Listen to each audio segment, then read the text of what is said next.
지난 1일 인천 아파트 지하주차장 전기차 화재 당시 스프링클러가 작동하지 않은 건 핵심 밸브가 임의로 조작됐기 때문으로 밝혀졌습니다. 소방당국은 불이 난 아파트 방제실에 있는 화재 수신기의 기록을 분석한 결과 새벽 6시 13분쯤 화재 신호가 전달됐지만 아파트 관계자가 밸브 연동 정지 버튼을 누른 것을 확인했다고 밝혔습니다. 이 버튼을 누르면 화재 신호가 들어와도 스프링클러가 작동하지 않는데 5분 뒤 정지 버튼은 해제됐지만 분계기 선로가 고장나 결국 스프링클러는 작동하지 않은 것으로 확인됐습니다.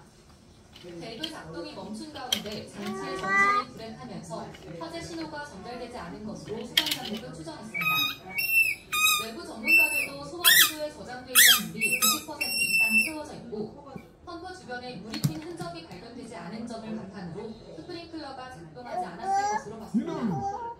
되게 불이 꺼지지는 않더라도 화색을 제어하고 이렇게 이제 퍼져나가는 걸 방지할 수 있는 그런 기능들도 있는 거기 때문에 처음에 스프링클러가 터졌으면 지금같이 이렇게 큰 사고로까지 확대되지 않았을 가능성이 있죠. 소방당국은 아파트 관계인 진술 등을 추가로 확보한 뒤 법 위반 사항에 대해 조치한다는 계획입니다. 소방시설법에 의하면 소방시설을 폐쇄하거나 차단하면 5년 이하의 징역 또는 5천만 원 이하의 벌금형에 처할 수 있습니다. 앞서 소방당국은 현장 조사에서 불이 난 곳 부분의 스프링클러가 제대로 작동하지 않은 것을 확인하고 원인을 분석해왔습니다.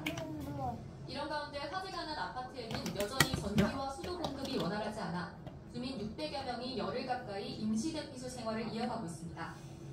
YTN 임혜진입니다. 다음 달 말부터 서울 아파트 등 공동주택 지하주차장에는 전기차 충전율이 90% 이하인 전기차만 주차할 수 있도록 권고합니다. 또 공영주차장 등 공공시설에서는 시가 운영하는 급속 충전기 충전율을 80%로 제한하고 민간 사업자의 급속 충전기에까지 확대해 나갑니다. 이는 전기차 화재 요인에 완충에 가까운 과도한 충전이 꼽힌 데 따른 것으로 시는 제조사에도 충전율을 90%로 제한하게 한 뒤에 이를 인증하는 충전 제한 인증서를 발급할 계획입니다. 인천 청라아파트 전기차 화재 당시 누군가 정지 버튼을 눌러 스프링클러가 작동하지 않은 게 확인되면서 책임 공방이 더 치열해질 것으로 보입니다. 주요 쟁점은 무엇인지 김성수 변호사가 짚어봅니다. 어서 오십시오. 안녕하세요. 네, 이 인천 화재 당시에 그 스프링클러가 작동하지 않으면서 피해가 더 커졌다 이런 지적도 나왔는데 누군가 일부러 정지 버튼을 눌렀다고 나왔습니다. 어떻게 된 겁니까? 네, 이제 추가로 확인된 사실인 겁니다. 일단 스프링클러가 작동을 하지 않아서 이렇게 그 전소되는 차량의 피해가 더 컸던 것이 아니냐 이런 이야기가 나왔었는데 그와 관련해서 사실관계를 파악하는 과정에서 일단 스프링클러가 미작동된 원인이 스프링클러에서 신호를 보냈던 부분은 맞는데 이게 방제실에 이제 신호가 전달이 됐는데 관리사무소 근무자가 이 상황에서 이 연동 정지 버튼을 누른 겁니다. 그러니까 정지 버튼을 누른 거죠. 정지 버튼을 누르다 보니까는 스프링클러가 당장에 작동을 하지 않은 상태였고 이제 이 근무자의 이야기는 이 부분 화재가 있는지를 확인을 하고 이 연동 부분을 결정을 하려고 했던 것인데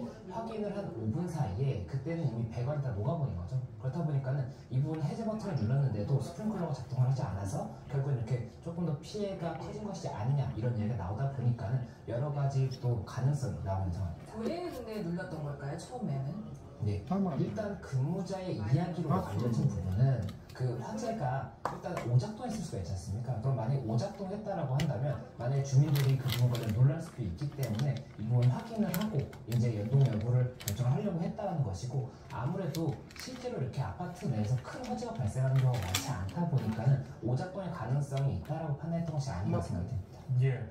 스프링클러를 작동시킬 수 있는 그 설비에 물도 충분했고 뭐 문제가 딱히 없었던 것으로 뭐 전해지는 상황이라서 좀 더 안타까운데 만약에 소방당국은 이 사실이 관련법 위반으로 드러난다면 조치할 방침이라고 했습니다. 이게 평소에 다른 뭐 아파트 단지에서도 스프링클러 오작동 뭐 논란이 종종 들려오니까 이게 일부러 그랬다면 어떤 조치가 이루어질까요? 예, 고의 여부를 떠나서 소방시설법에 이런 규정이 있습니다. 56조 1항에 보면 이 소방시설 폐쇄, 차단 등의 일을 한 경우에 5년의 징역 또는 5천만 원의 벌금형을 처할 수 있다라고 이제 명시를 하고 있습니다. 그렇다 보니까 이번에